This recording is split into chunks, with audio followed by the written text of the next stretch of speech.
নামাজে যেই দুরূদটা পড়ে থাকি মহব্বতের সাথে পাঠ করে নিই। আল্লাহুম্মা সাল্লি আলা মুহাম্মাদিন ওয়া আলা আলি মুহাম্মাদ কামা সাল্লাইতা আলা ইব্রাহিম ওয়া আলা আলি ইব্রাহিম ইন্নাকা হামিদুম মাজিদ।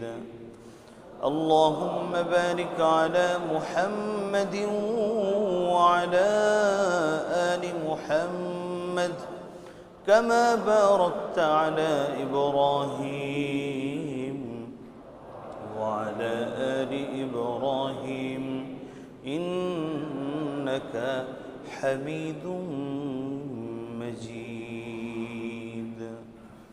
الحمد لله।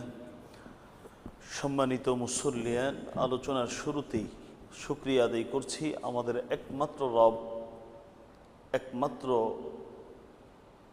মালিক মহান আল্লাহ রব্বুল আলামিনের পবিত্র শাহী দরবারে, যিনি আমাদেরকে সালাতুল জুমআহ আদায় করার উদ্দেশ্যে পৃথিবীর এই পবিত্রতম স্থানে আসার বসার,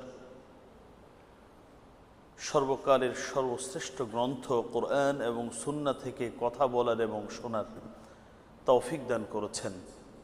যেই মহান রব আমাদেরকে এই বিশাল সুযোগটুকু দান করেছেন, তারই পবিত্র শাহী দরবারে সকলেই কালিমাতুশ শুকর আদায় করে পড়ি আলহামদুলিল্লাহ।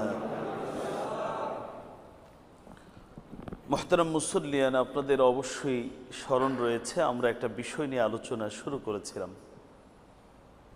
ঈদ উল ফিতরের দিন সকাল থেকে আলোচনা শুরু হয়েছে। আলোচনার বিষয়বস্তু ছিল মুমিন যে কাজই করুক না কেন, যদি কোনো কাজ আল্লাহর জন্য করে তাহলে এর প্রতিদান আল্লাহর কাছে অবশ্যই পাবে। সুস্থ বিবেক সম্পন্ন পৃথিবীর সকল মানুষ উদ্দেশ্য ছাড়া কাজ করে না। মানুষ একটি উদ্দেশ্যে কিছুটা পারিশ্রমিক অথবা প্রতিদানের আশায় কাজ করে থাকে। তো মুমিন ইমানদার যারা, তাদের কাজ হবে সব কিছু আল্লাহর জন্যে। যদি আল্লাহর জন্যে আমার নামাজ, আমার সাংসারিক জীবন, আমার ব্যবসায়ী জীবন, চাকরি জীবন, এই সব কিছু যদি আমি আল্লাহর জন্য করি, আল্লাহ রাব্বুল আলামিন এর সব কিছুর প্রতিদান, আমি সন্তান যে লালন পালন করব এর প্রতিদানও আল্লাহ দিবেন। আমি যে আমার স্ত্রীর সাথে